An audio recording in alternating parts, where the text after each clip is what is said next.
itu adalah temannya Kiai Haji Hasyim Asy'ari yang kemudian mendirikan NU Nahdlatul Ulama sebagai organisasi yang sangat besar dan sekarang ini menjadi yang terbesar. Jadi kalau ada yang mengatakan PKS itu Wahabi, barangkali karena mengikuti Kiai Haji Wahab Hasbullah.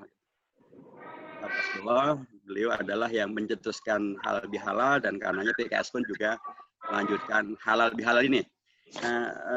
Halal bihalal adalah satu ungkapan memang berbahasa Arab, tetapi dia tidaklah mengikuti tradisi yang ada di Timur Tengah sana. Di Timur Tengah tidak ada orang kemudian melakukan halal bihalal apalagi sudah bulan Dzulhijjah.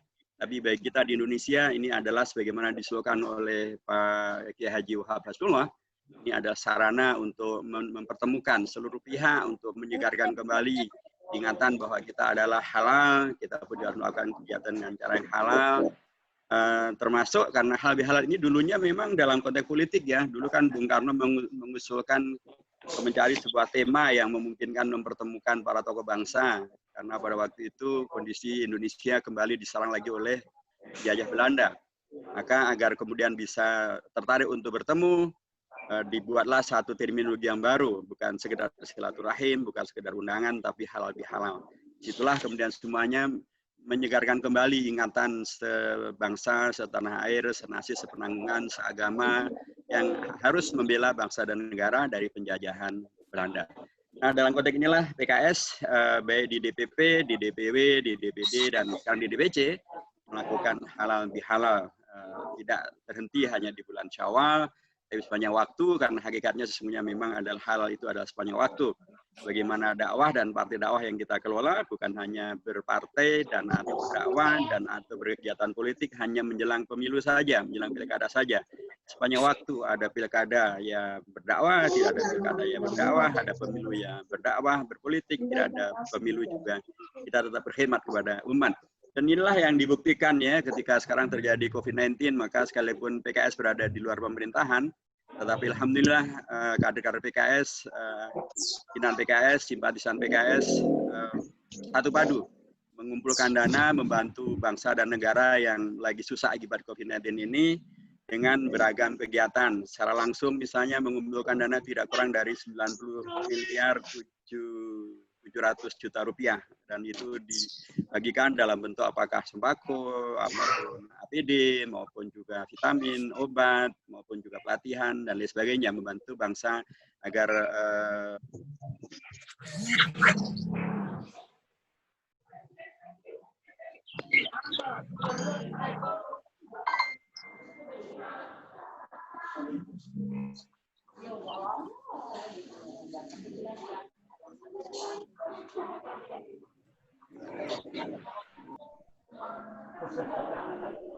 hilang suaranya.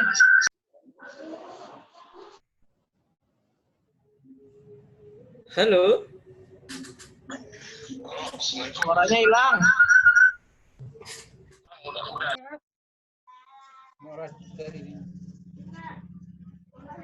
Oh ini udah nih. Foto aja. Nggak enak kok, orang nggak ada.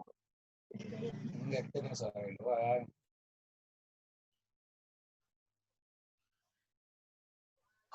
Itu udah Hilang suaranya juga udah aktif. Nah, kalau memang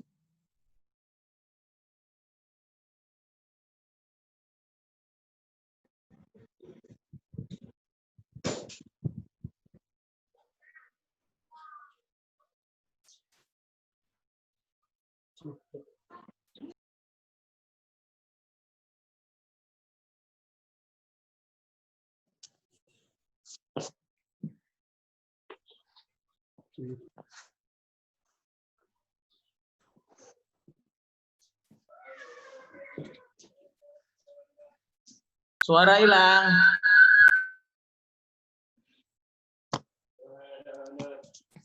Set, suaranya tidak terdengar, Set. Wan.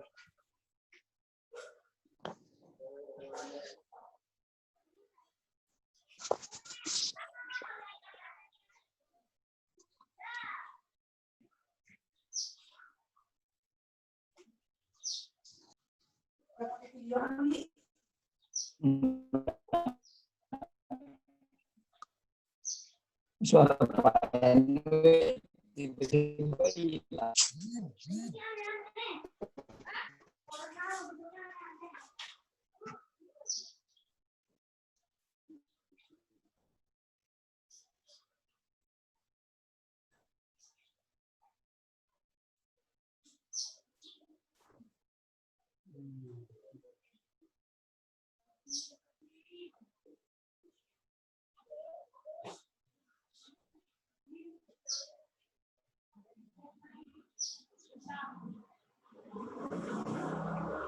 Mohon maaf teman-teman, ada gangguan teknis sebentar.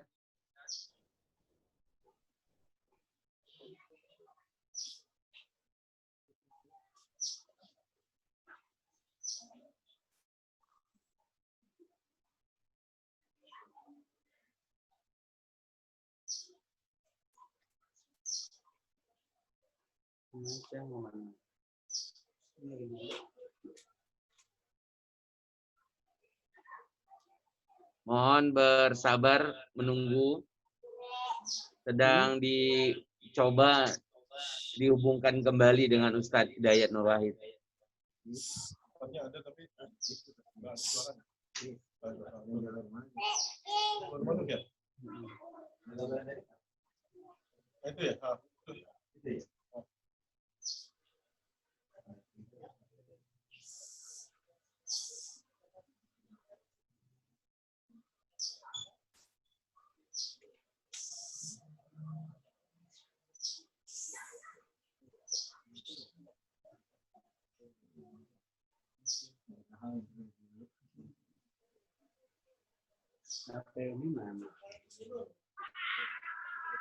Masih dikondisikan, masih dicoba dihubungkan oleh panitia ke tempat Ustadz Hidayat.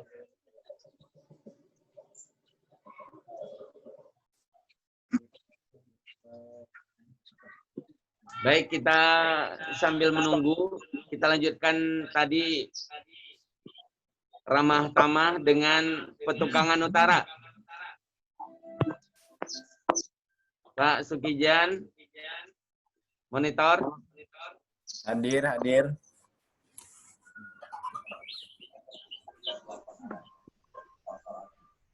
Bang Aris hadir, hadir. Petukangan Utara hadir. Kita selamatkan Ya, silakan. Ideologinya, dan sekali lagi, sekalipun kita adalah oposisi, kita berada di luar parlemen, tapi justru kita... Ustadz sudah masuk, kita ikuti kembali ya. Baik. Tadi ada terputus ya? Silakan Ustadz.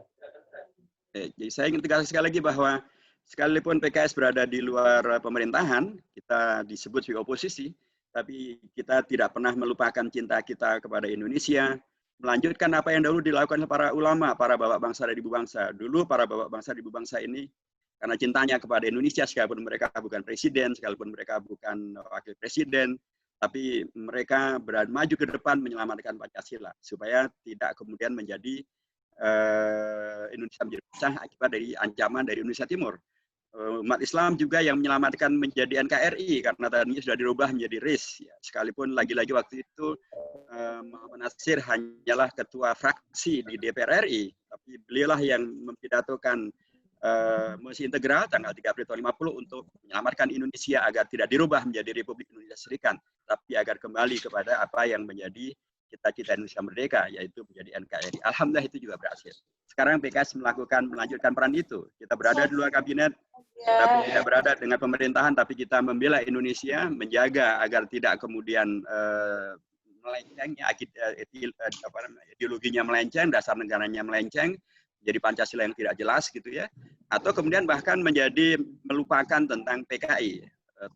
Karenanya kita sejak dari awal mengusulkan agar TAP MPRS itu dimasukkan, tapi mereka tidak mau memasukkan, sehingga karenanya fraksi PKS tidak mau menandatangani pengusulan rancangan undang-undang tentang HIV itu, dan sampai dan terus itu kita kawal sampai kemudian kemarin di paripurna yang terakhir, pada masa sidang yang terakhir kemarin, Ustadz Bukhari Yusuf, anggota DPR dari PKS, anggota balik dari PKS, menjadi satu-satunya anggota DPR, satunya fraksi yang menginterupsi di paripurna DPR RI untuk menegaskan amanat rakyat, amanat umat agar rancangan undang-undang HIP itu di stop, dihentikan karena kontennya sangat banyak bermasalah, ditolak oleh umat. Karenanya sewajarnya bila DPR sebagai rakyat mendengarkan masukan mereka untuk menghentikan pembahasan itu, untuk menyetopnya dan mengeluarkannya dari prolegnas DPR.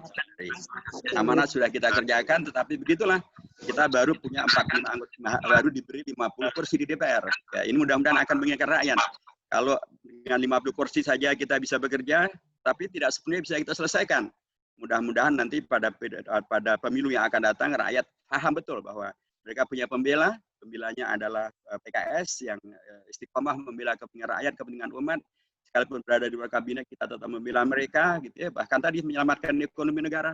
Kalau kita lepas dan cetak uang 600 triliun, Indonesia akan menjadi negara yang sangat terbebani akibat daripada dampak hiperinflasi. Jadi rekan-rekan sekalian, karenanya kita bersyukur bahwa Allah menjaga kita istiqomah di jalan dakwah PKS ini. Karena terbukti amal jama'i kita terus bisa kita syurokan, kita kelola dengan yang lebih baik, menghadirkan manfaat dan maslahat yang sangat banyak bagi umat, gitu ya.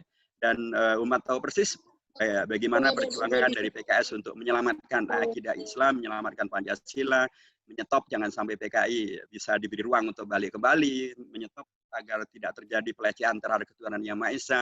Umat sangat tahu itu, dan karenanya umat sangat berharap agar PKS tetap istiqomah. Tapi saya sampaikan kepada mereka, Pak Yai, para Ustadz, kalau bab istiqomah, insya Allah kami akan berada di posisi itu. Tapi masalahnya untuk memenangkan perjuangan di DPR, itu selain istiqomah diperlukan juga dua hal. Diperlukan juga terkait masa kelihayan kita untuk berdialog, berdiplomasi, dan berdebat, dan kita bisa menangkan seperti memenangkan tidak mencetak 600 triliun itu, tapi seringkali juga dikaitkan dengan jumlah suara yang kita miliki. Karenanya kalau di pesantren kan ada kaidah, al-amru bisyai amrun biwasailihi. Perintah untuk melakukan sesuatu, maka sarana itu pun juga diperintahkan juga.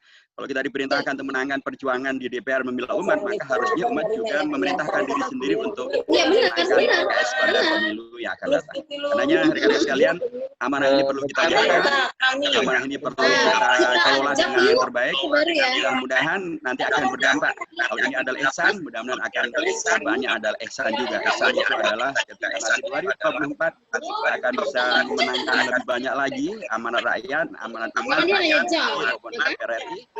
Alhamdulillah sudah naik dari 1 kursi menjadi 2 kursi di DPR RI, dari 11 kursi dan 16 kursi di DPRD DKI. Tapi harus kami sampaikan jazakumullah khairan kepada seluruh antum semuanya yang telah berjibaku, berjihad, berlatihan luar biasa bersama dengan semuanya, dan hasilnya sekarang kita dapatkan. Mudah-mudahan apa yang kemudian kita dapatkan dan kita istiqomah kita kerjakan ini akan kemudian bisa terus kita jaga, kita komunikasikan, silaturahim terus dengan warga, dengan masyarakat, ya, pimpinan para jawara, pimpinan masyarakat, ya, termasuk juga dengan ormas-ormas Islam, tokoh-tokoh ormas, gitu ya, pesantren, silaturahimlah kepada mereka. Mintalah nasihat, minta masukan, minta usul apa ya perlu kita perjuangkan di DPRD, di DPR. Itu kita lakukan, maka kita akan semakin bisa mendekat dengan mereka, mereka semakin tahu dengan kita. Alhamdulillah, PKS semakin bisa bersilaturahim, ya, baik dengan ormas-ormas yang besar maupun yang lainnya. Walaupun kita sendirian, termasuk ketika di Solo kita sendiri saja tidak mendukung Gibran, gitu ya, itu malah mendapatkan apresiasi dukungan yang sangat luar biasa dari umat, dari tokoh-tokoh yang ada di Solo maupun yang lain. Insya Allah, posisi dakwah kita yang bagus ini penting untuk selalu kita jaga, karena sekali lagi itu ada posisi dakwah yang memang melanjutkan apa yang dahulu dilakukan oleh para kiai, para ulama. Halal kita melanjutkan apa yang dilakukan oleh para kiai Haji Wahab Basrullah. Kita membela bangsa sekalipun kita berada di luar pemerintahan, itulah yang dilakukan oleh para ulama kita dahulu, membela Pancasila, membela NKRI sekalipun berada di luar parlemen. Nah, ini yang perlu kita lakukan supaya dengan demikian maka amanat dakwah ini akan betul-betul menjadi sajaratin thayyibah asluha tsabitun wa far'uha fis sama tu'ti ukulaha kullahinin bi'idni rabbiha. Kalau itu kita lakukan, maka insya Allah apa yang kemudian kita perjuangkan akan menghadirkan bukan hanya hasanah fil akhirah, bukan hanya hasanah untuk dakwah, tapi hasanah untuk Indonesia. Dan ketika dia menjadi hasanah untuk Indonesia, itulah yang dulu menjadi salah satu pilar mengapa Rasulullah sukses dengan hijrahnya ke Madinah, karena beliau sukses untuk kemudian memperjuangkan kepentingan umat yang ada di Madinah, dan kemudian dari situ menghadirkan masyarakat yang baru, masyarakat yang Al-Quran menyebutnya sebagai khairul ummah, masyarakat yang ya'muruna bil ma'ruf wa yanhauna 'anil munkar, masyarakat yang rahmatil alamin. Inilah yang penting untuk selalu kita kelola, bagaimana kehadiran kita menjadi rahmatil alamin, bermanfaat untuk tetangga, untuk masyarakat, untuk ormas Islam, untuk lembaga pendidikan, untuk pesantren, untuk UMKM. Ya, antum boleh catat juga bahwa PKS lah termasuk yang luar biasa memperjuangkan agar anggaran itu betul-betul, termasuk mengapa kita kemarin menolak Perpu nomor 1 tahun 2020 yang menjadi Undang-Undang nomor 2 tahun 2020, karena kita mendapatkan bahwa dalam Perpu itu sekalipun judulnya adalah untuk mengatasi COVID-19, tetapi dari 405 triliun yang semula dianggarkan, itu yang hanya untuk mengatasi COVID-19 hanya 180 triliun untuk kesehatan dan sosial. 180 dari 405 itu hanya sekitar lebih dari 60%-nya adalah justru untuk kepentingan recovery ekonomi, dan itu tidak terkait dengan rakyat dan tidak terkait dengan masyarakat. Kita juga yang menolak penghapusan subsidi untuk gas melon yang 3,5 kilogram itu, alhamdulillah berhasil. Kawan-kawan kita juga yang menolak kenaikan listrik yang 900 itu, alhamdulillah itu juga berhasil. Jadi alhamdulillah kita terus mencoba untuk memperjuangkan, ya, termasuk kita memperjuangkan agar dari Kementerian Agama agar anggaran untuk membantu madrasah dan pesantren yang terkena dampak COVID-19 ini pun juga segera direalisasikan. Alhamdulillah itu juga sudah disepakati untuk segera direalisasikan. Jadi kita terus bekerja dan berkhidmat untuk umat, untuk rakyat, untuk bangsa, dan mudah-mudahan dengan cara itu kita akan mendapatkan ihsan, ya, dan ihsan itu nanti akan dibalas dengan ihsan yang lain oleh Allah SWT dan juga oleh rakyat Indonesia. Pada waktu sekalian, Bapak dan Ibu hormati, sekali lagi selamat mensyukuri karunia Allah ini, dan saya tentu juga dalam kondisi halal bihalal ini juga menyampaikan minal aidin wal faizin, minal aidin kembali, faizin menang lagi gitu ya, jangan minal aidin untuk kemudian kalah lagi, tapi kita minal aidinnya untuk menjadi yang faizin. Faizin mengalahkan corona juga, karenanya penting betul untuk kita saling mengingatkan dan saling menjaga, jangan sampai terkena corona, karena ternyata ini memang sangat dahsyat gitu ya. Dan negara-negara yang dulu sudah yakin selesai dari corona ternyata kena lagi. Australia yang Melbourne Maret yang lalu sudah merasa selesai, ternyata kemarin merebak lagi sehingga lockdown lagi. Demikian juga Jepang, demikian juga bahkan China sendiri. Karena Indonesia penting untuk kita waspadai, karena Indonesia sekarang menjadi juara se-Asia Tenggara, jumlahnya terbesar, bahkan sudah mengalahkan China. Dan untuk dokter, untuk korban dari kalangan dokter, persentase tertinggi di tingkat dunia juaranya adalah Indonesia. Dan terakhir kemarin ada dokter yang adalah kita, ketua bidang kesejahteraan rakyat di Jawa Timur, beliau dokter, beliau pimpinan PKS di sana. Kemarin sore beliau wafat, dipanggil oleh Allah karena corona juga. Jadi sekali lagi ini adalah kondisi di mana kita penting untuk saling mengingatkan, karena kalau kita semuanya kena corona, ya dakwah ini akan jadi susah. Kita tidak bisa untuk melakukan dakwah secara berkelanjutan kalau kemudian sumber daya manusia kita terkena corona. Kita saling mengingatkan, kita saling menjaga, dan saling mendoakan. Mudah-mudahan Allah selalu mengistiqomahkan kita, menyelamatkan kita, menyehatkan kita, dan mengalahkan corona, dan memenangkan pilkada tahun 2020 dan pemilu tahun 2024. Amin ya Allah. Assalamualaikum warahmatullahi wabarakatuh. Assalamualaikum warahmatullahi wabarakatuh.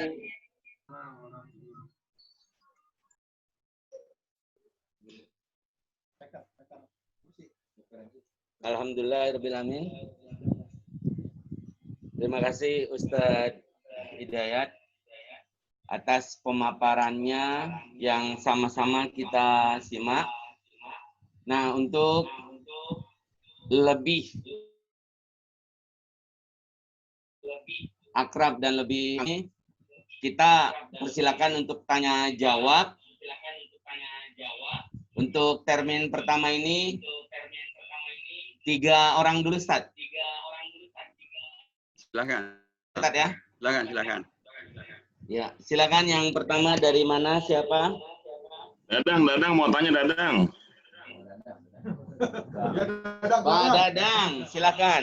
Anak buahnya Pak Sukijan. Oh, Pak RT juga boleh kan? Ya, silakan Pak Dadang. Assalamualaikum warahmatullahi wabarakatuh. Waalaikumsalam warahmatullahi wabarakatuh. Yang kami hormati Dr. Hidayat Nur Wahid yang semoga diberikan kesehatan keberkahan dari Allah Subhanahu wa taala. Amin, ya Rabb. Dan juga kader-kader PKS maupun simpatisan. Langsung aja. Jadi yang membuat kami bingung ini gini Ustadz. RUU HIP ini kan Ini aslinya ya. Oh ya. Ya. Ini nggak bisa hadir nih. halo? Ya, lanjut Pak. RUU HIP ini kan meniadakan TAP MPRS nomor 25 tahun 66. Yang kita ketahui di situ ada menghilangkan komunis, marxisme dan seterusnya. Tapi kenapa hanya PKS yang menolak gitu? Sedangkan partai-partai lain yang notabene-nya kebanyakan juga dasarnya Muslim, seperti P3, PAN ya, dan juga partai-partai Islam yang lain, ini seakan-akan lemah sekali ya. Dan mungkin bagaimana peluangnya Ustadz untuk ke depan. Itu aja. Terima kasih. Assalamualaikum warahmatullahi wabarakatuh. Waalaikumsalam warahmatullahi wabarakatuh. Saya jawab langsung. Ya, silakan Ustaz. Pak, ini nama antum agak unik nih, Dadang Sudarno. Biasanya kalau Dadang Sudarno. Sudah Jawa ini, dari Cirebon atau dari Banjar? Cirebon. Oh, Cirebon ya. Ya apapun, yang penting menangkan PKS Pak ya. Allah Akbar. Baik, tapi ini Kang atau Mas nih, atau Bang? Kang Mas. Kang Mas Bang gitu ya. Boleh Ustadz, boleh, monggo. Kang Mas Dadang Sudarno yang saya hormati. Jadi ya memang sesungguhnya sih kalau babnya adalah tentang TAP MPRS nomor 25 tahun 66, itu yang menolak secara terbuka sejak dari awal memang adalah PKS. Bukan hanya PKS saja sebenarnya, tapi juga ada Demokrat juga menolak. Nah, kalau babnya adalah TAP MPRS nomor 25 tahun 66, itu juga P3 ikut menolak sebenarnya, Pak. P3 ikut menolak, PAN juga ikut menolak.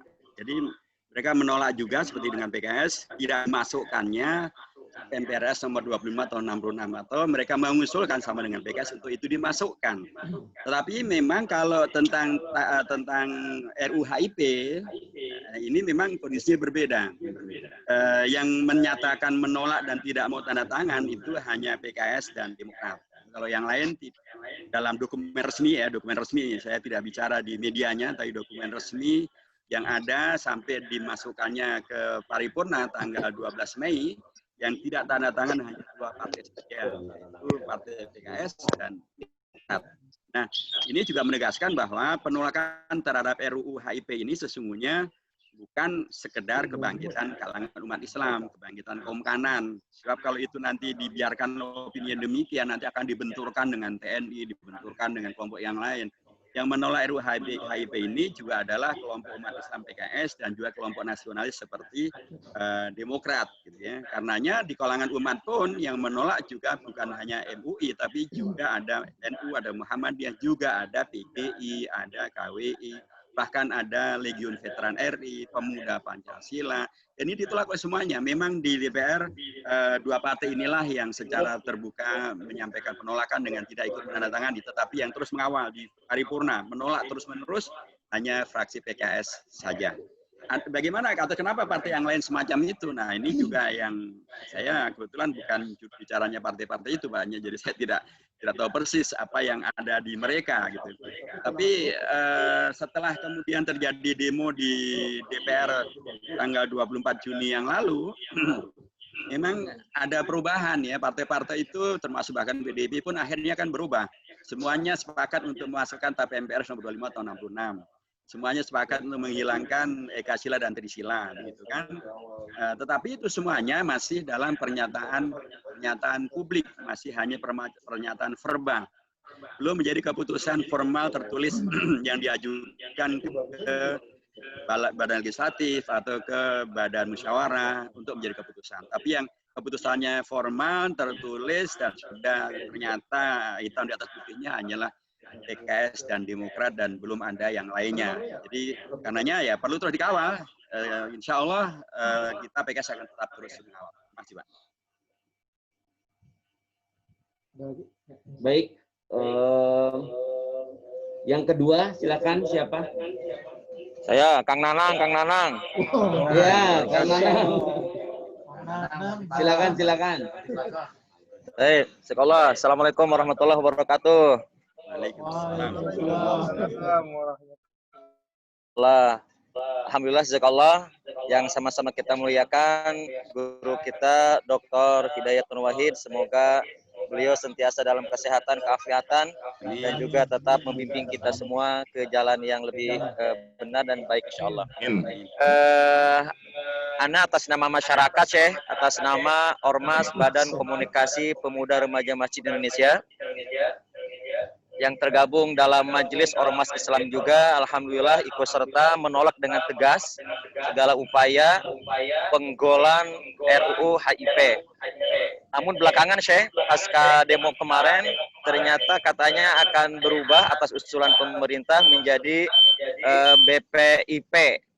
Nah, bagaimana spirit sesungguhnya antara RUU HIP yang katanya diusulkan pemerintah kembali menjadi RUU BPIP ini? Apakah ada upaya juga pemaksaan dari kalangan tertentu agar tetap mereka punya legal hukum dan payung sehingga bebas mengekspresikan komunisme, leninisme, dan marxisme? Nah, mohon kami sebagai masyarakat dan juga sebagai ormas mendapat penjelasan yang real tentang akan berubahnya HIP menjadi BPIP. Jazakallah, Syekh. Assalamualaikum warahmatullahi wabarakatuh. Salam. Baik, hatur nuhun Kang Maman. Kang Nanang, Syekh, Kang Nanang. Kang Nanang, ya. Jadi BKP RMI, Syekh. Oke, ya dari BKP RMI. Ya, oke, BKP RMI. Dulu pimpinannya Kang Muhtar Ngabalin ya. Ya. Ya, baik. BKP RMI, ya saya dulu waktu masih muda juga aktif juga di BKP RMI di Prambanan. Sekarang masih muda juga ya, insya Allah. Baik, saya mengatakan begini. Memang kemarin ada sebuah manuver politik gitu ya. Kemudian tiba-tiba muncullah di media informasi dan opini bahwa DPR dan pemerintah sepakat merubah HIP menjadi BPIP. Kalau antum menjadi follower saya di Twitter, saya langsung pertanyakan itu. Bagaimana ceritanya? Seandainya itu benar, maka pastilah kesepakatan itu diformalkan melalui rapat paripurna DPR RI sebagai lembaga tertinggi di DPR. Begitulah aturannya. Tapi kan ternyata di paripurna kemarin tidak ada pengesahan itu. Yang ada justru Ustaz Bukhari Yusuf dari PKS kembali melakukan interupsi, menyampaikan amat rakyat, ormas Islam termasuk BKP RMI, agar RUU HIP itu dihentikan pembahasannya dan dicabut, dikeluarkan dari prolegnas. Itu real yang ada. Jadi tidak benar opini yang ingin mengarahkan seolah-olah sudah selesai ini masalah karena DPR sudah sepakat dengan pemerintah mengganti RUU HIP menjadi BPIP. Tidak benar. Karena memang secara prosedural di DPR itu juga tidak memenuhi persyaratan yang ditentukan oleh undang-undang. Jadi aturannya begini, kalau rancangan undang-undang itu ingin ditarik, maka diputuskan di paripurna. Ya. Kalau ingin diganti, diputuskan juga di Baleg, di Bamus, dibawa ke paripurna. Semua mekanisme kemarin belum ada. Karenanya bila kemudian tadi dalam beragam wawancara saya sampaikan begini, harusnya itu dilakukan langkah-langkah yang legal konstitusional, yaitu pertama mestinya nih pemerintah kemarin datang ke DPR membawa surat, menjawab surat dari DPR terkait dengan RUU HIP itu. Jawaban formal pemerintah adalah dalam suratnya menyampaikan bahwa pemerintah tidak setuju terhadap RUU HIP dan karenanya agar itu dihentikan dan dicabut dari prolegnas.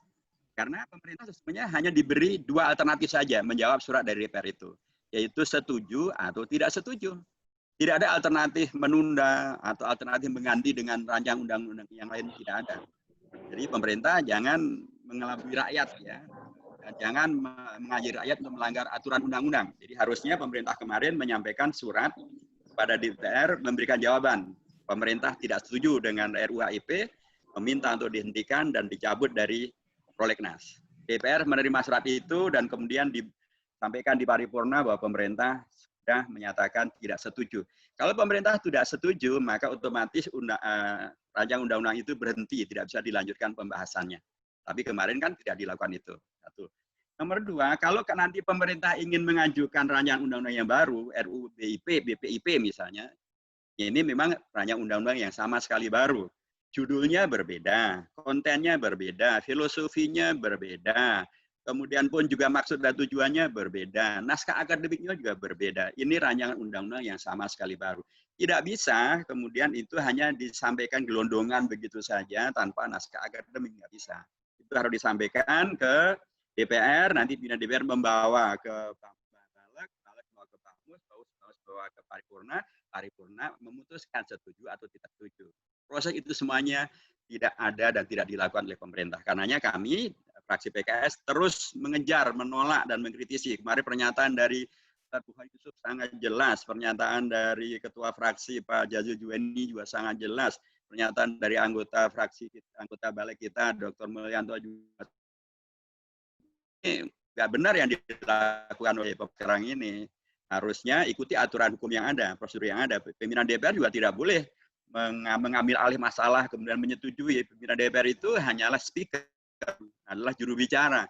Dia hanya menyuarakan apa yang diputuskan oleh rapat paripurna. Rapat paripurna nggak ada keputusan menerima BPIP sebagai pengganti HIP. Nggak ada itu. Jadi itu semuanya bagian dari yang terus kami kawal, kami kritisi, dan sampai hari ini belum ada keputusan untuk menjadikan BPIP sebagai pengganti HIP, dan juga belum ada pencabutan HIP, tetapi secara lisan memang sudah dinyatakan oleh pihak pemerintah dan pihak DPR dan juga DPD sepakat untuk ini kemudian dihentikan pembahasannya. Tetapi itu baru verbal, belum formal. Kami akan mengawalnya supaya menjadi keputusan formal, RUU HIP dihentikan, dicabut dari prolegnas. Adapun tentang BPIP, kalau menurut saya, BPIP untuk sekarang ini yang diperlukan bukanlah undang-undang. Yang diperlukan oleh BPIP sekarang ini adalah membuktikan bahwa mereka memang kredibel, mereka layak ada, layak dipercaya, layak diperkuat untuk menjadi pengawal dan atau pemantapan ideologi Pancasila. Mengapa demikian? Karena BPIP periode sekarang ini dengan ketuanya ini menghadirkan beragam wacana yang sudah amat sangat meresahkan. Kan dulu pernah beliau mengatakan bahwa musuh utama dari Pancasila adalah agama. Wah, ini kan luar biasa nih, sangat luar biasa negatifnya. Sehingga karenanya kami kan terjadi penolakan di mana-mana kan terhadap pernyataan itu. Nah, kalau ketua BPIP-nya semacam ini dan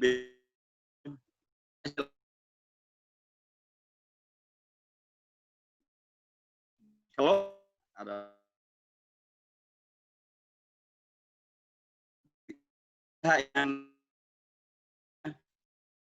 yang sesungguhnya adalah betul-betul netral ya, yang adalah negarawan, yang dengan negarawanannya mereka tidak justru menjadikan Pancasila sebagai alat gebuk, alat pukul dan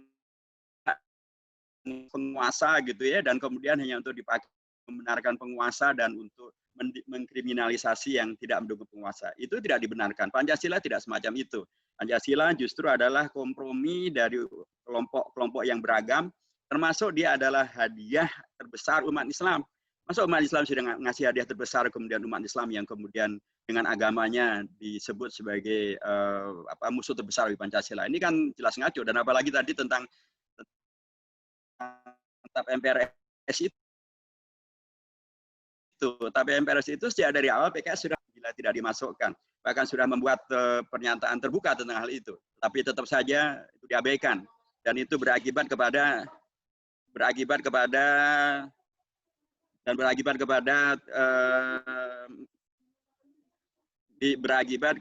tidak PKS tidak menandatangani rancangan pengusulan itu. Jadi aneh sekali, harusnya kalau memang mereka betul-betul untuk Pancasila dan mereka betul-betul untuk memberikan niatan yang baik bagi negara dan bangsa, harusnya sejak dari awal tanpa kita usulkan pun sudah mereka masukkan itu TAP MPRS nomor 25 tahun 66. Karena itulah TAP MPRS yang menjaga ideologi Pancasila supaya tidak diselewengkan dan tidak dikudeta lagi oleh pihak komunis. Tapi kan bukan saja mereka tidak memasukkan sejak dari awal, setelah kita kritisi juga tidak dimasukkan. Jadi inilah kondisinya. Bila kemudian sekarang ya dalam konsep yang mereka ajukan memang BPIP itu katanya TAP MPRS nomor 25 atau 66 sudah dimasukkan. Di sila Ika-sila tidak ada.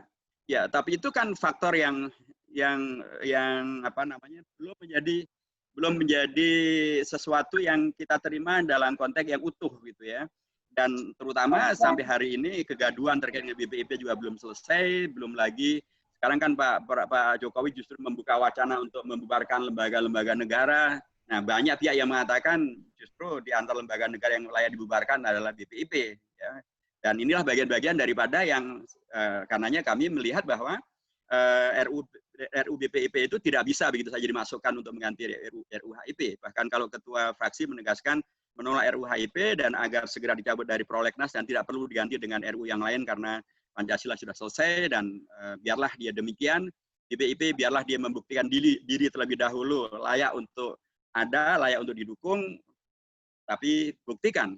Dan karenanya mestinya pimpinan BPIP bukanlah seperti yang sekarang ini. Pimpinan BPIP mestinya adalah para negarawan yang tidak berafiliasi kepada kelompok politik manapun, tapi adalah berafiliasi kepada kepentingan bangsa dan negara Indonesia. Terima kasih.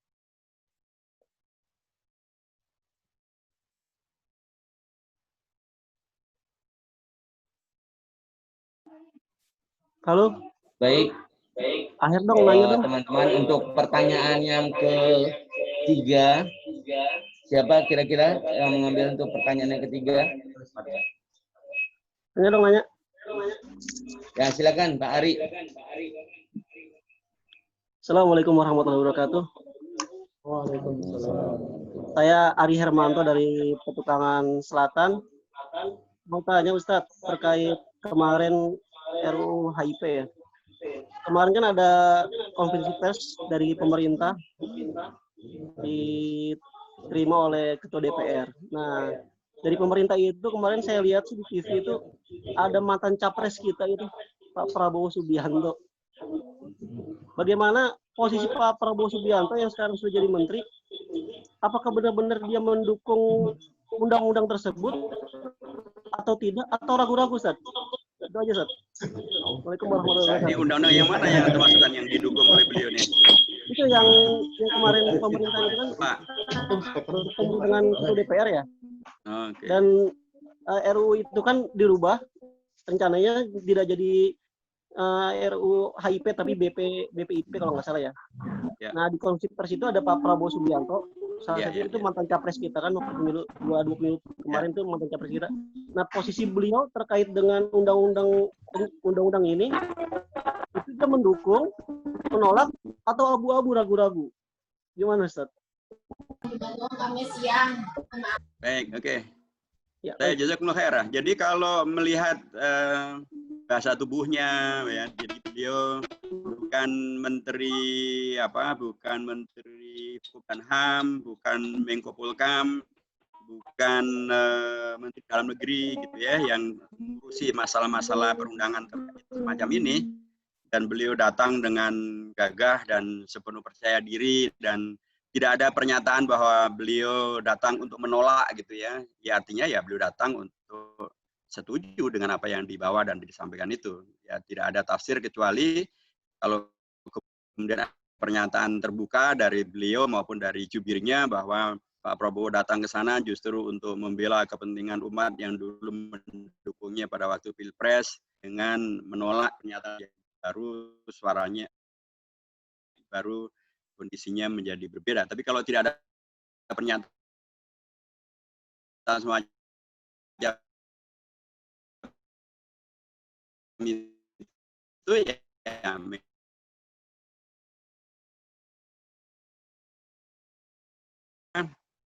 posisi beliau ya bagian daripada pemerintah, dan dalam konteks pemerintah ya usulannya adalah RUU HIP itu diganti dengan RUU BPIP.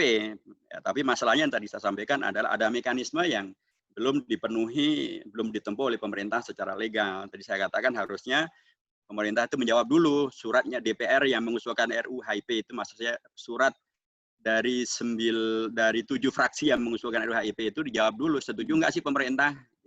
Kalau pemerintah setuju, ya berarti mereka akan lanjutkan, tapi kan kita menolak.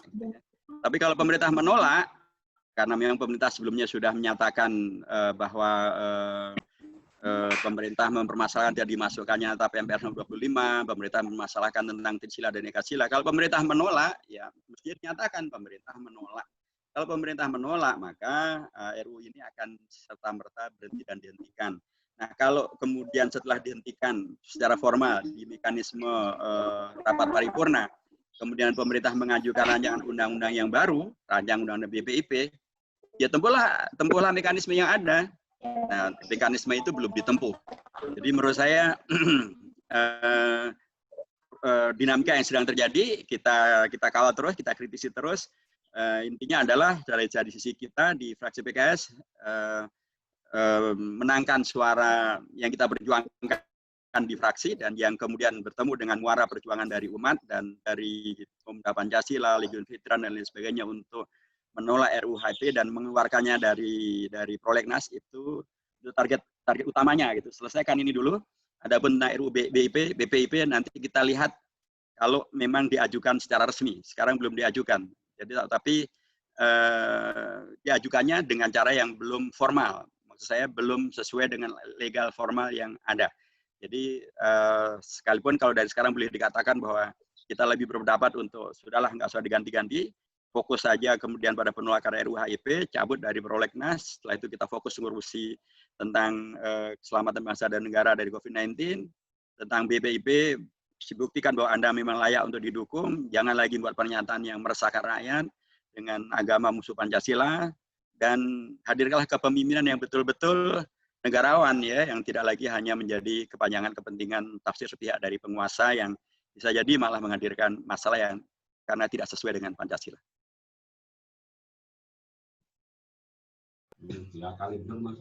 Baik. Sekarang kita masuk ke sesi kedua.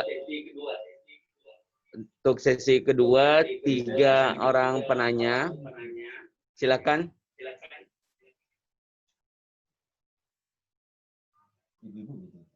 Ibu-ibu mungkin dari mewakili ibu-ibu belum ada dari tadi.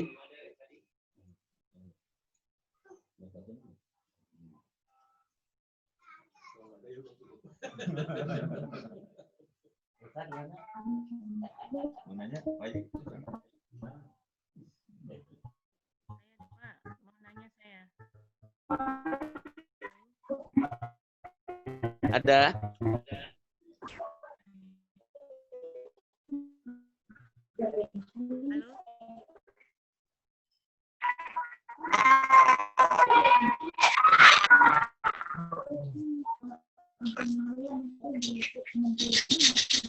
Atau siapa yang mau bertanya?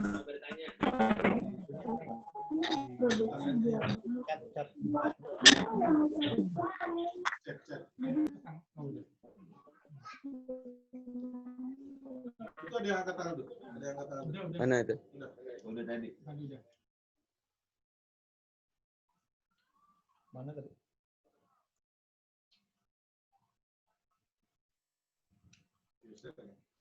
Tadi ada panjang. Tadi bukan pertanyaan. Tidak ada ya? Itu apa tuh? Info. Nggak ada ya? Sudah mau Bu Yuni mau bertanya ini, Bu Yuni. Ustadz Dadang tuh, Pak.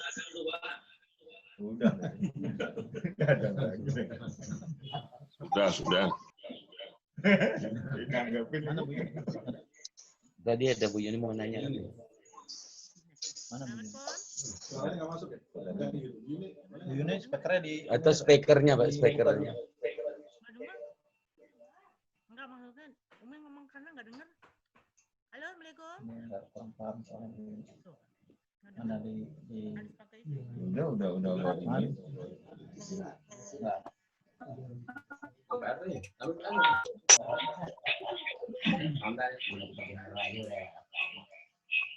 Udah. Cukup kayaknya.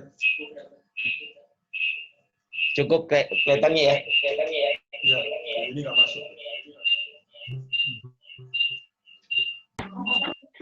Ini mau nanya nih Ustaz. Ada tuh. Siapa tuh? Dari Zainal. Oh ya, silakan. Bismillahirrahmanirrahim. Assalamualaikum warahmatullahi wabarakatuh. Waalaikumsalam warahmatullahi wabarakatuh.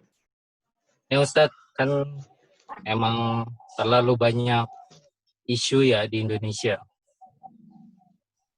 Yang lebih penting kan sebenarnya kan ya masalah perut, masalah ekonomi juga. Kalau dari PKS itu kan sekarang tuh udah banyak isu tentang resesi di Malaysia, di Singapura, Thailand, bahkan Indonesia katanya prediksinya akan terkena gelombang resesi juga. Kira-kira dari PKS ada himbauan atau tips-tips apa gitu Ustadz yang istilahnya bisa membangun ekonomi Indonesia secara keseluruhan supaya kita nggak ngalamin ini.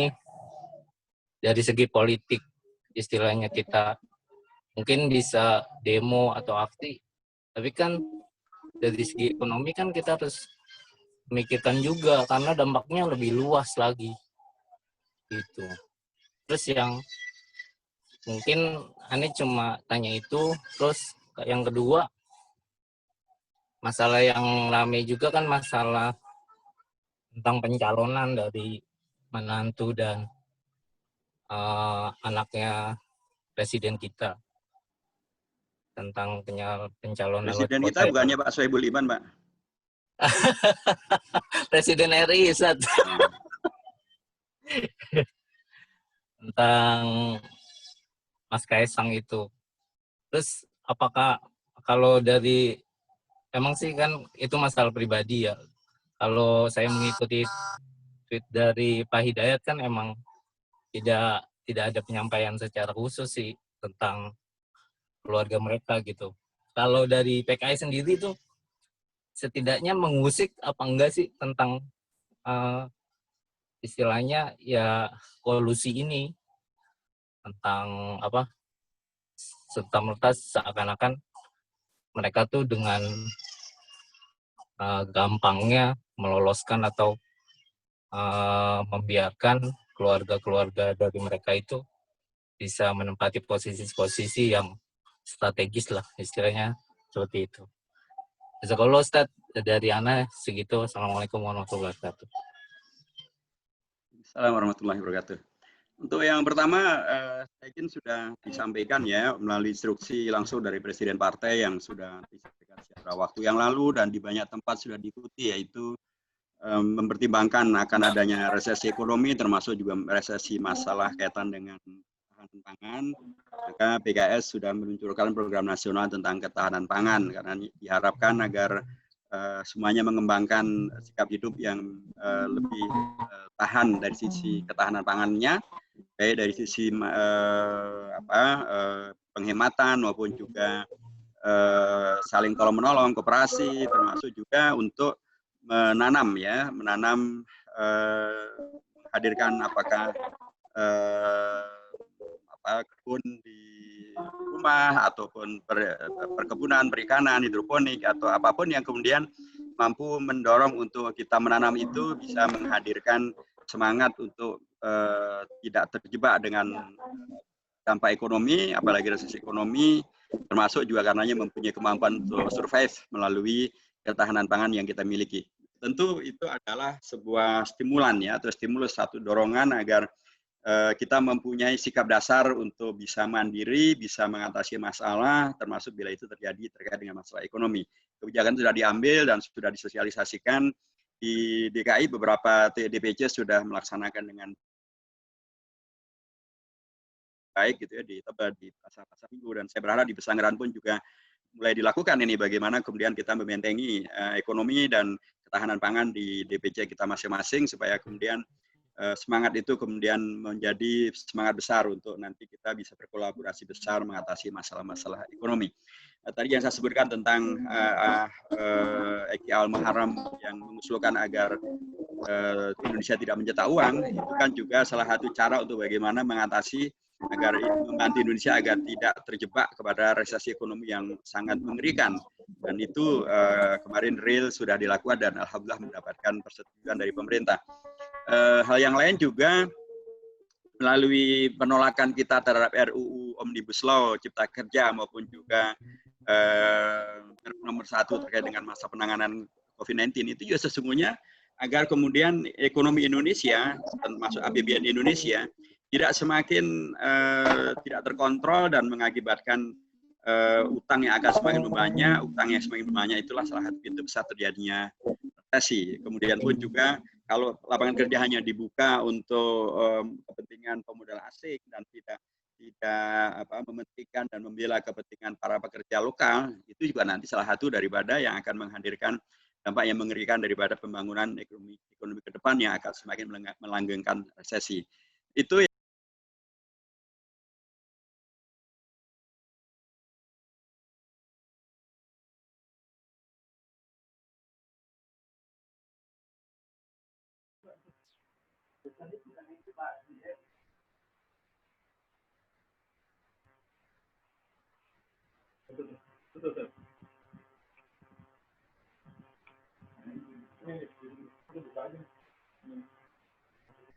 terjebak pada resesi yang sangat mengerikan, maka Indonesia agar tidak terjebak pada hiperinflasi dan alhamdulillah itu disetujui oleh negara.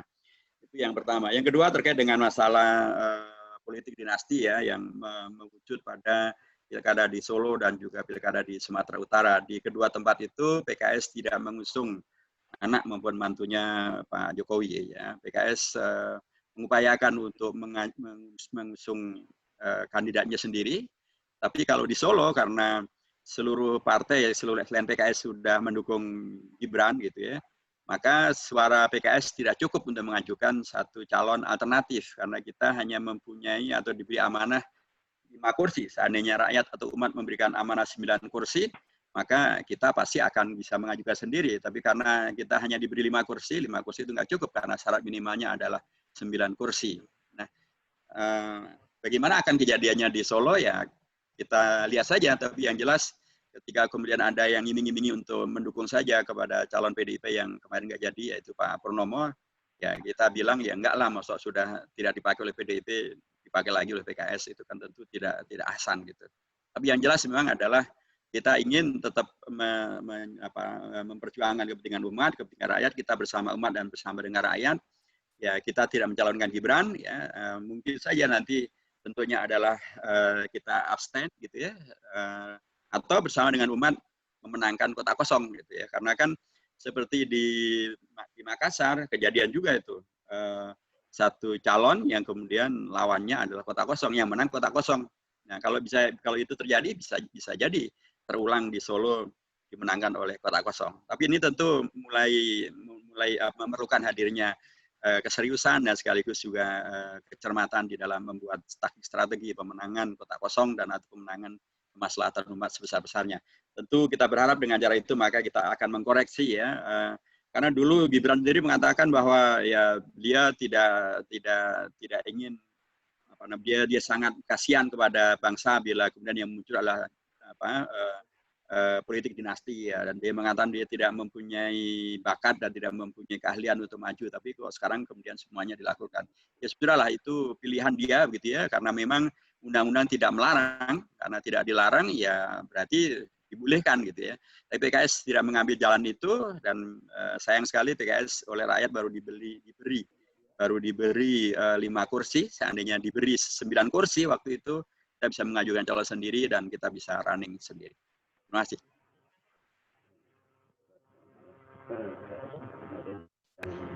Baik, kita masuk ke pertanyaan dari chat yang masuk ya. Dari Bu Ade. Assalamualaikum. Saya mau bertanya Pak, mengenai kondisi saat ini, bagaimana DPR, MPR menangani permasalahan corona terkait kebijakan pemerintah melakukan pendidikan jarak jauh sekolah. Saya mewakili emak-emak ya merasa kesulitan untuk mengajari anak-anak belajar dari rumah. Apa langkah ke depannya mengenai hal tersebut? Mohon maaf saya gabung terlambat, jadi belum tahu ini udah dibahas atau belum. Itu Ustadz. Baik, terima kasih Ibu. Jadi ya, DPR maupun MPR melakukan beragam hal ya yang dimungkinkan dalam konteks mengatasi masalah RUU, masalah COVID-19 ini. Kalau kami kemarin di MPR, kami mengumpulkan dana juga sampai senilai 900 sekian juta gitu ya, dan kita sumbangkan untuk masyarakat. Ada ojol, ada komunitas terdampak yang lainnya, dan juga kami terus juga menggaungkan untuk betul-betul melakukan tindakan-tindakan dan atau kegiatan-kegiatan yang memenuhi protokol kesehatan ya supaya tidak menghadirkan COVID-19 yang semakin meluas. Kalau di DPR ya ada Satgas mengatasi COVID-19 dan ada juga komitmennya untuk kemudian membuat kebijakan, termasuk yang tadi saya sampaikan bahwa DPR lah yang mengusulkan, DPR dan anggota ini adalah fraksi PKS ya melalui Pak Fakih agar ujian nasional selama masa COVID-19 ini ditiadakan. Ya, alhamdulillah itu disepakati. Kemarin tidak ada ujian nasional, itu usul pertama kalinya adalah dari PKS. Termasuk terkait dengan belajar jarak jauh. PKS selalu mengingatkan bahwa belajar penting, tapi tidak kalah pentingnya adalah keselamatan guru dan terutama keselamatan murid, ya, para pelajar-pelajar, anak-anak kita semuanya ini. Karenanya, kalau ke Indonesia masih kondisinya masih belum diyakini sebagai sudah bebas dari COVID-19, maka hendaknya harus betul-betul dilakukan penjagaan yang maksimal. Ya. Jangan sampai kemudian semuanya diizinkan belajar ke sekolah, tapi ternyata justru nanti menghadirkan penyebaran COVID-19. Itu tentu akan menyulitkan semuanya. Anak-anak kita masih muda, masih bocah, mungkin mereka punya pertahanan tubuh yang luar biasa. Tapi kalau mereka pulang, kemudian di rumah itu ada ayah ibunya, malah ada kakek neneknya, ya mungkin sudah sepuh, gitu. Itu sangat rentan terjadinya penyebaran COVID-19. Karenanya kami sangat memahami kesulitan semacam ini, Ibu. Tapi juga kita mendapatkan kondisi yang memang juga tidak mudah. Sebab kalau kemudian anak-anak itu ke sekolah, dan kondisinya masih semacam ini, banyak negara, banyak kawasan sudah membuktikan bahwa bisa terjadi serangan kedua, serangan ketiga, dan itu akan menghadirkan masalah-masalah.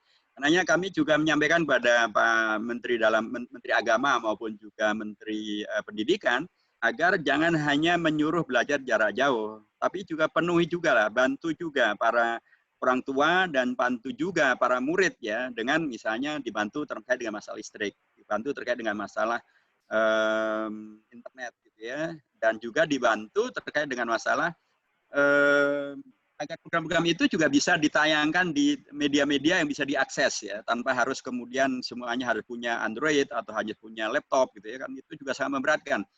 Itu kan bisa melalui media TV sebenarnya. Karena dalam beragam rapat kerja dengan Menteri Agama, saya selalu menyampaikan bahwa penting betul untuk agar kementerian ini bekerja sama dengan lembaga-lembaga TV kita selama masa COVID-19 ini, jangan isinya semuanya hura-hura yang malah justru tidak nyambung dengan COVID-19.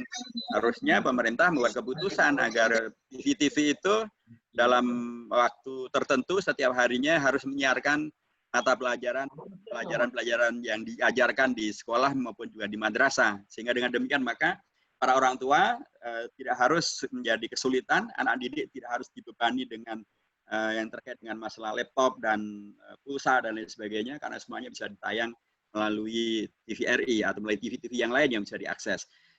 Itu Ibu yang bisa saya sampaikan, karena pada hakikatnya sekali lagi ya inilah ketika kemudian pembuat keputusan tidak sepenuhnya di tangan kita ya, tidak sepenuhnya memang apa yang kita inginkan bisa terlaksana, tapi sebagian yang kami usulkan sudah menjadi kebijakan, termasuk tadi ujian nasional yang kemudian ditiadakan, termasuk juga kemudian orientasi untuk kemudian mendekatinya melalui jalur TV dan agar kemudian pun juga memudahkan peserta didik kita.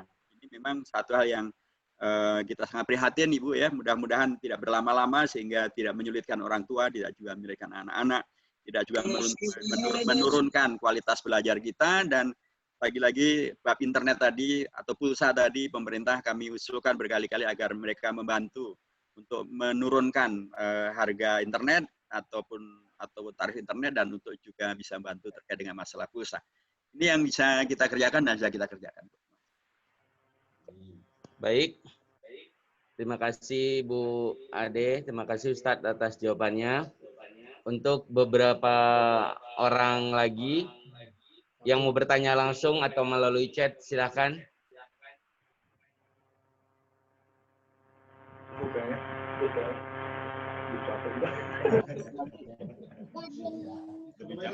Lebih capek begini ya. Cukup kali Ustadz ya? Oh, terserah antum aja. Nah, ikut. Tuh. Silakan teman-teman, Ustadz masih sangat bersedia itu. Di luar konteks boleh? Taris. Silakan. Silakan.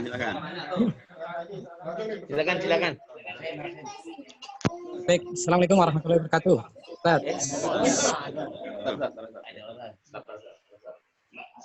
Ya, Ane Royani dari Petukan Utara. Ya, Ane hanya menanyakan keluhan-keluhan di warga terkait pembuatan sertifikat tanah nih, Ustaz. Karena luar biasa kalau saya lihat tuh sertifikat tanah kayaknya dijadikan ajang bisnis mungkin ya. Jadi sebenarnya tuh seperti apa gitu yang benarnya, dari BPN itu gratis atau gimana gitu? Karena masyarakat pun jadinya bertanya-tanya gitu. Berapa besarannya segala macam. Kadang-kadang ada juga yang dia langsung minta uangnya gitu, tapi sertifikatnya jadinya itu belum ketahuan gitu. Ada yang seperti itu, dan bahkan ada juga yang dari BPN dia minta misalnya 12 juta gitu. Itu nanti 6 bulan jadi gitu, seperti itu Ustaz. Jadi Ane mau nanyakan ini keluhan-keluhan dari warga aja sih. Afwan Ustaz ya, jazakallah. Assalamualaikum warahmatullahi wabarakatuh. Waalaikumsalam. Salah satu dari RT terbaik ini, Ustaz. Silakan Ustaz, dijawab Ustaz. Ya, mudah-mudahan dengan posisi antum bisa mengkoreksi. Itu pasti penyimpangan, pasti penyimpangan, ada penganggaran sampai 12 juta segala macam, itu pasti penyimpangan itu. Tapi karena ini adalah terkait dengan masalah hukum ya, saya menyarankan sih sebaiknya kalau ada kasus-kasus ini kumpulkan saja dulu, bawa ke DPRD DKI. Nanti kan ada kawan-kawan kita anggota DPRD DKI dari PKS yang bisa kemudian melakukan advokasi langsung gitu ya, untuk agar masalah ini kemudian bisa terselesaikan secara prinsip. Tapi jelas saya berkeyakinan bahwa tidak ada aturan yang kemudian membebani, apalagi dalam jumlah yang sangat besar semacam itu sampai 12 juta, tentu itu bukan angka yang kecil. Jadi kalau menurut saya sekali lagi, agar ini menjadi clear, menjadi jelas gitu ya, bawakanlah masalah ini dengan data-datanya atau dengan kasus-kasusnya, bawa sekaligus ke DPRD, ke DKI. Kalau dari kita kan Jakarta Selatan ada Ustadz Khairuddin gitu ya, Ustadz Khairuddin, atau nanti Ustadz Ahmad Yani, atau wakil ketuanya ada Ustadz Suhaimi gitu ya. Nanti kalau memerlukan semacam rekomendasi dan atau penguatan dari saya, ya kita bikinkan gitu. Atau kalau kapan antum akan ketemu dengan DPRD supaya masalah ini clear, selesai semuanya, saya juga bisa menelpon kawan-kawan DPRD untuk bisa menerima antum semuanya.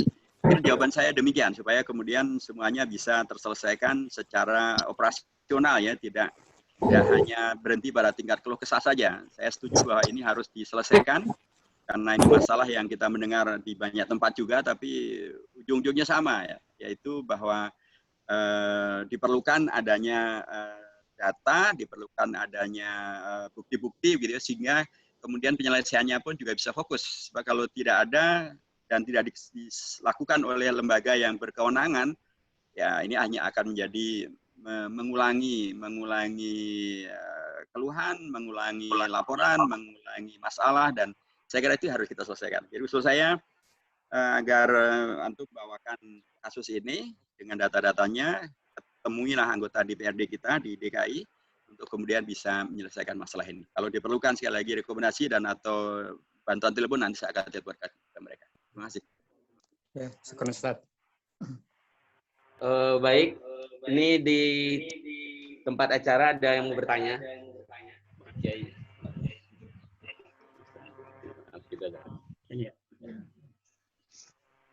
Assalamualaikum warahmatullahi wabarakatuh. Waalaikumsalam warahmatullahi wabarakatuh. Pak Kiai, Pak Ustadz.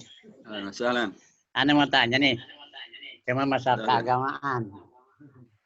Ya, karena ini kita di kampung, padahal masih jalur hijau, tapi disamaratakan untuk tidak masuk ke masjid.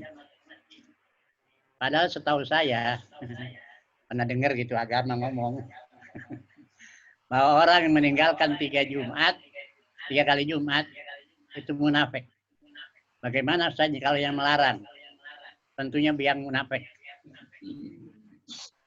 Kemudian berikutnya, saya pernah dengar hadis qudsi, mungkin, yang kata Allah, kalau ini hadisnya dhaif, mohon maaf. Kata Allah, aku ingin menurunkan azab di daerah itu.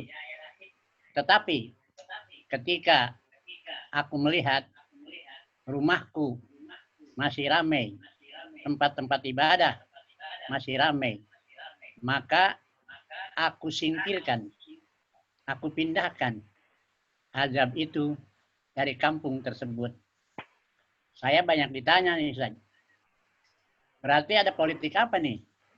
Apakah orang Muslim supaya kena semua, ya, supaya orang Muslim terkena wabah semua, supaya dijauhkan dari masjid dan majlis taklim.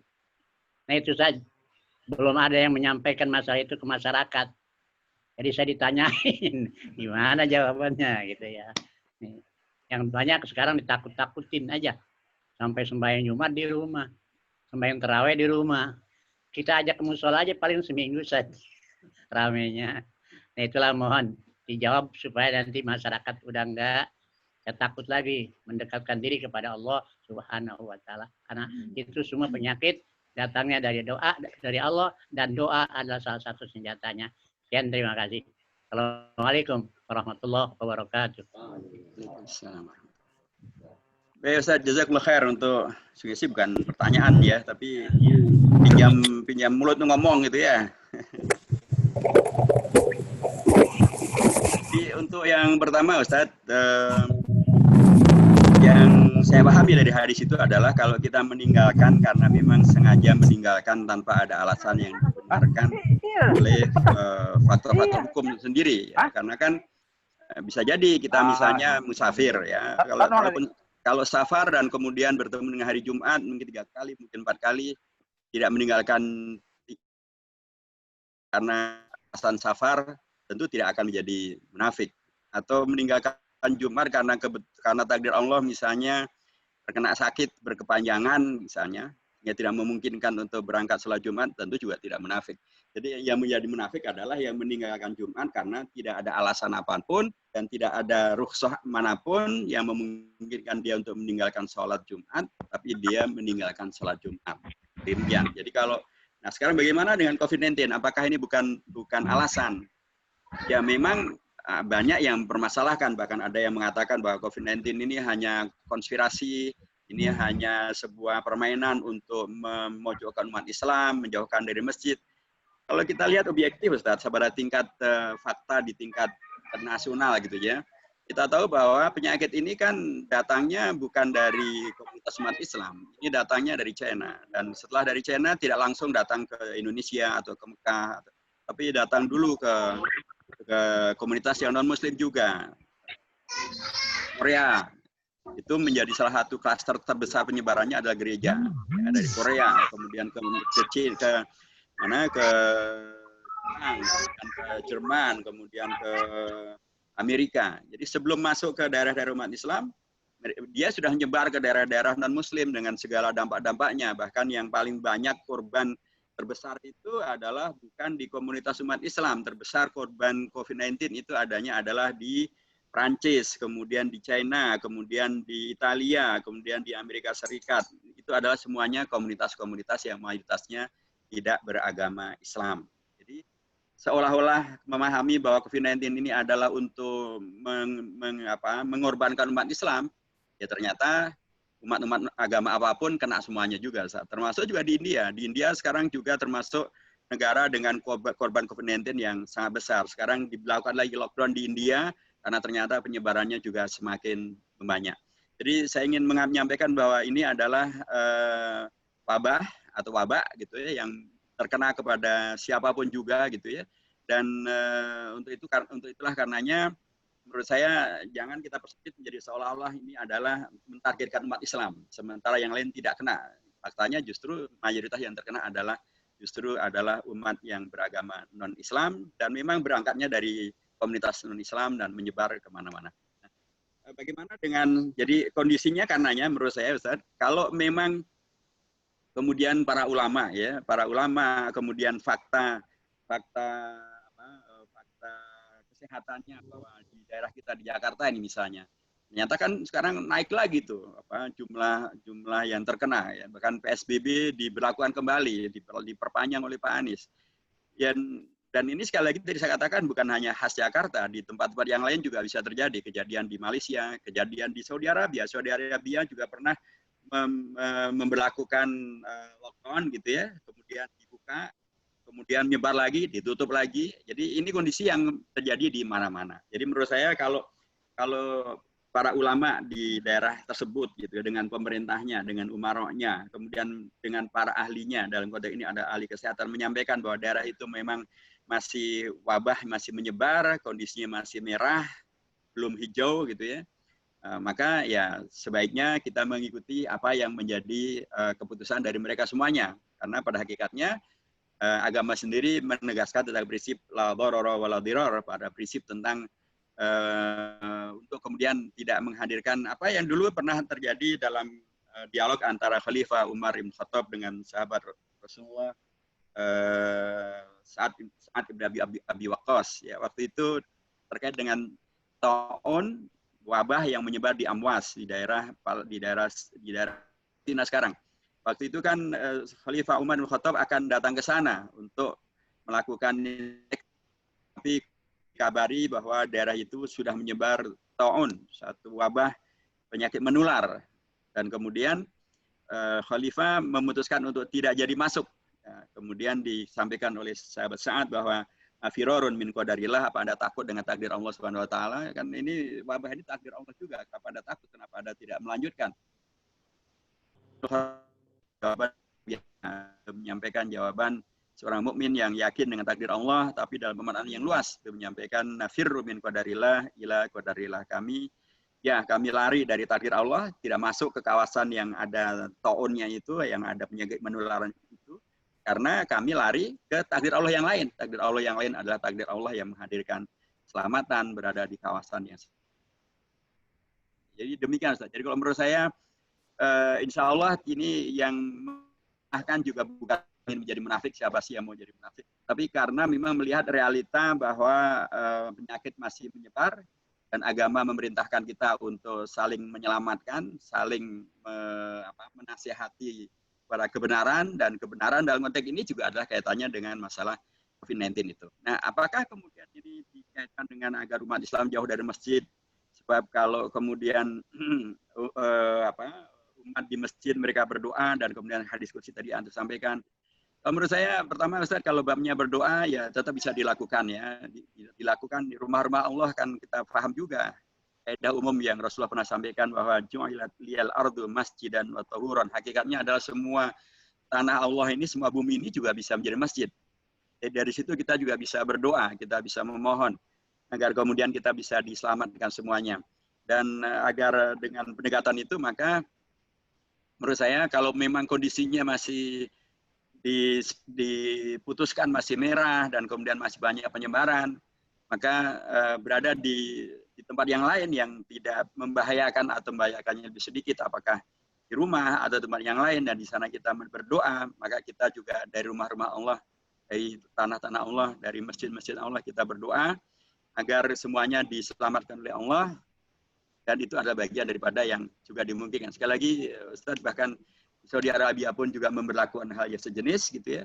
Di Turki juga memberlakukan yang sejenis, ulama Al-Azhar juga memberikan fatwa yang sejenis, Persatuan Ulama Sedunia juga memberikan fatwa yang sejenis, di Malaysia juga melakukan hal yang sejenis. Jadi mudah-mudahan Allah segera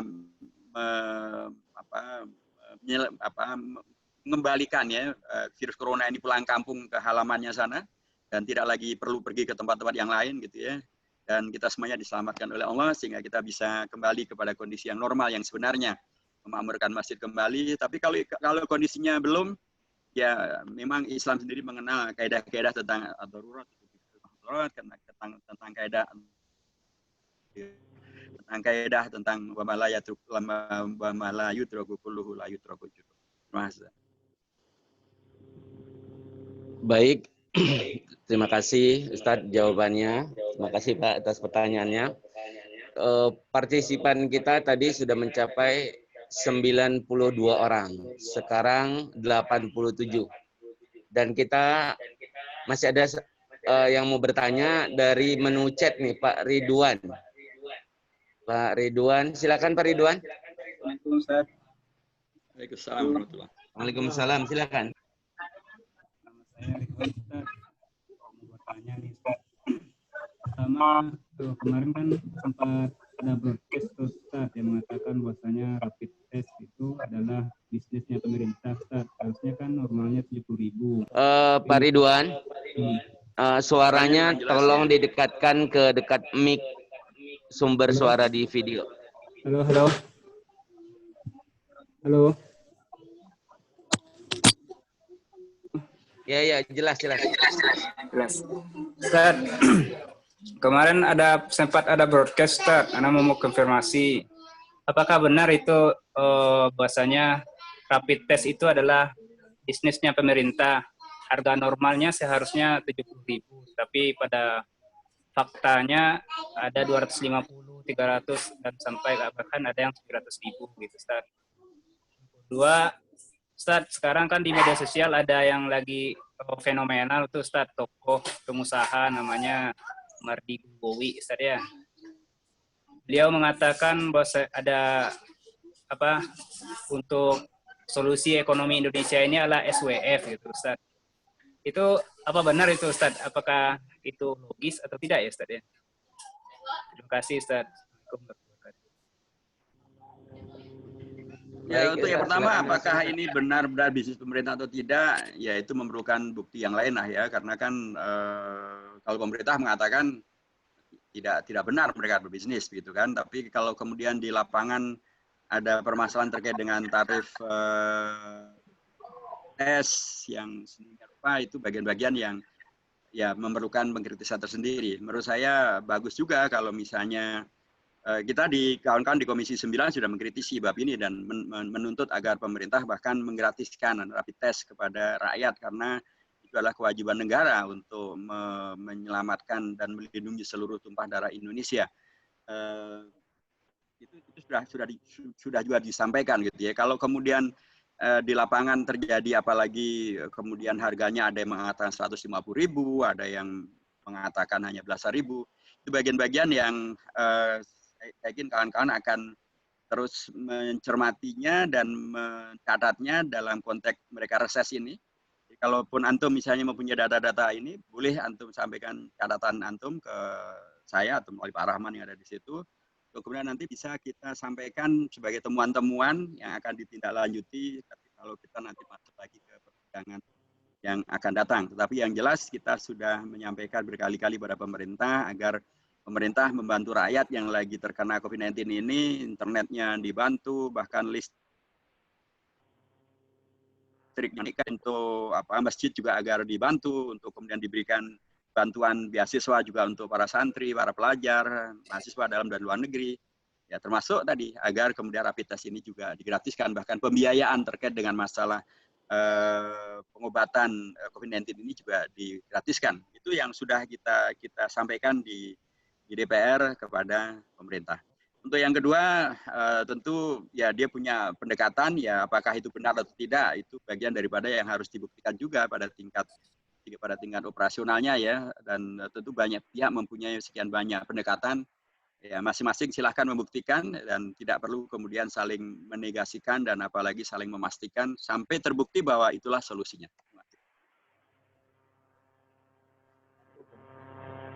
Syukran, Ustaz. Baik. Ada lagi teman-teman yang pertanyaan terakhir, satu buat yang terakhir. Di menu chat dari Pak Hasbi ada 94 peserta tadi. Cuman karena sinyal dan kuota jadinya ya begitulah. Bisa juga karena urusan mendadak nih Pak Danda. Kita hitung 10, hitungan mundur. Kalau tidak ada kita resmi tutup. 10, 9, 8, 7, 6, 5, 4. Ada tuh. Tanya, apakah dana COVID banyak yang dikorupsi juga? Ustaz. Ya. Oke, jadi kalau bab itu tentu kita akan ketemu dengan beragam kritik ya. Pertama sejak dari awal mengapa kita menolak Perpu dan Undang-Undang Nomor 2 itu adalah karena kita khawatir ya bahwa dengan Perpu ini membuka pintu lebar-lebar terjadinya korupsi karena anggaran yang ada 405 triliun, yang lain jadi 660 triliun dan terakhir menjadi 905 triliun itu dari Perpu itu kemudian tidak dimungkinkan untuk dilakukan pengawasan untuk kemudian sampai pada tingkat adanya kerugian negara, sampai pada tingkat bisa diadukan ke pengadilan baik pidana maupun perdata. Perpu menutup itu semuanya karena kita menolak sampai di paripurna pun juga kita masih menolak. Tapi karena mayoritas mereka setuju ya akhirnya itu disetujui menjadi undang-undang. Jadi sejak dari awal kita sudah mencurigai dan tidak ingin COVID-19 ini malah menjadi lahan terjadinya korupsi. Apakah terjadi korupsi benar atau tidak? Salah satu yang kemudian menjadi kritik besar adalah program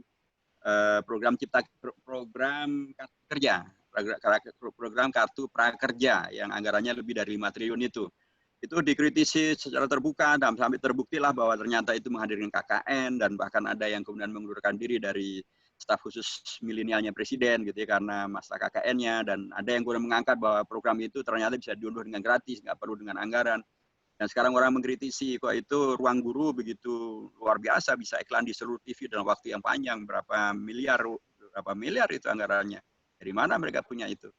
Itu yang kemudian ditemukan oleh KPK bahwa banyak masalah terkait dengan program kartu prakerja. KPK merekomendasikan agar itu dihentikan.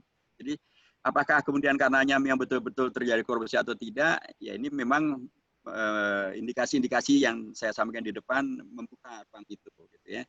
Tetapi hukum yang harus ada bukti-buktinya.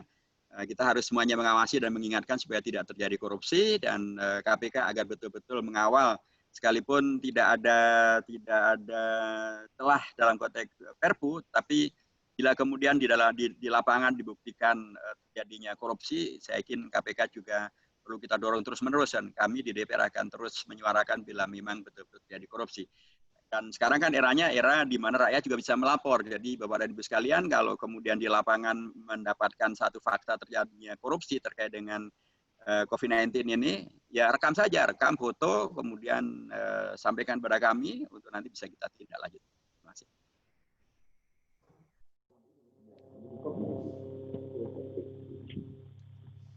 Baik, alhamdulillah kita sudah tiba di penghujung acara. Dan mari sama-sama kita ucapkan terima kasih kepada Ustadz Hidayat Nur Wahid, Bapak Dr. Haji Muhammad Hidayat Nur Wahid, tadi saya lihat ada Tadi saya lihat ada muncul di layar pertanyaan tentang katanya masa jabatan presiden diperpanjang.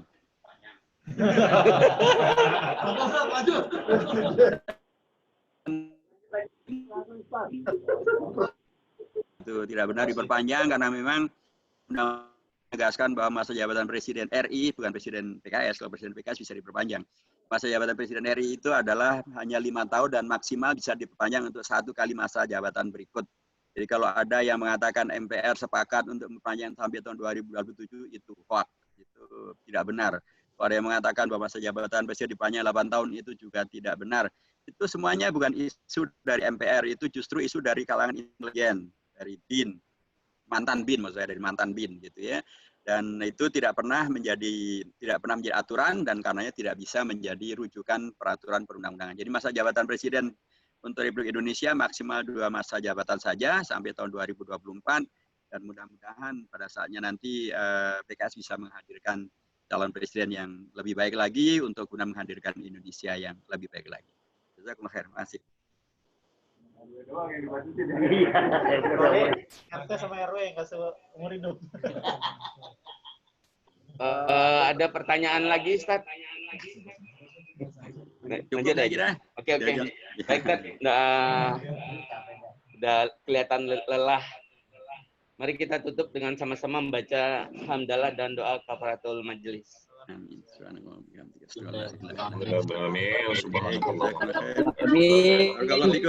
khair. Terima kasih semuanya. Terima kasih. Jazakallah khair. Tangannya diangkat semua, tangan diangkat. Tangan diangkat. Tangan diangkat. Assalamualaikum. Assalamualaikum.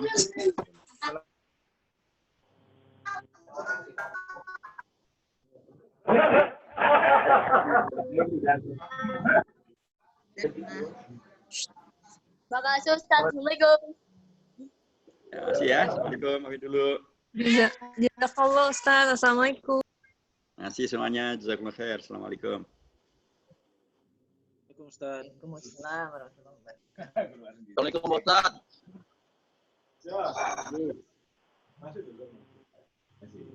Pak Dadang, Assalamualaikum Pak Dadang. Assalamualaikum warahmatullahi wabarakatuh. Sehat, alhamdulillah. Pak Arif. Alhamdulillah Pak Dadang. Terus Pak Saksi kita nih Pak Arif ini. Saksi TPS 75 ini.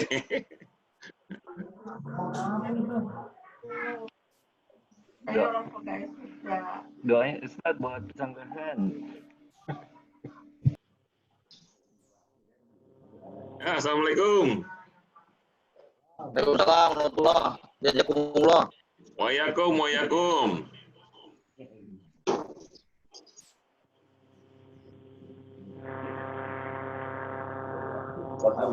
Ada meeting lewat Zoom aja, Bang.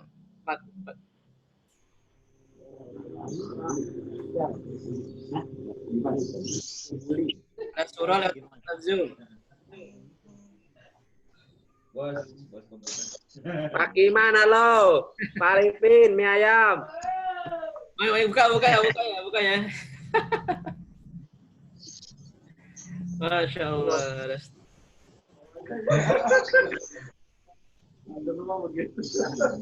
Doi, Pak Arifin, mie ayam. Sirun, pada subhanallah. Hadir semuanya nih, lengkap kelihatannya nih. Mie ayam, buka mie ayam. Ini buka mie ayam, boleh nih. Sekarang nih. Buka. Ayolah, katakan hari. Nanya doang, buka enggak.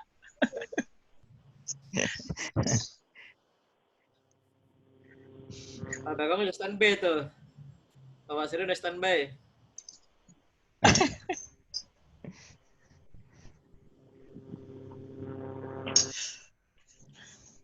Dik, Depra, suruhnya lewat Zoom aja, Pak Arifin.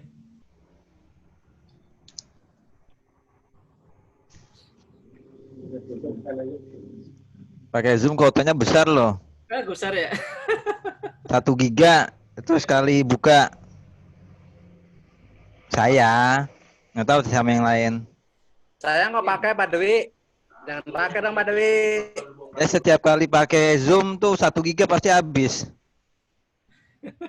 Gak apa-apa demi ketemu Pak Wastirun.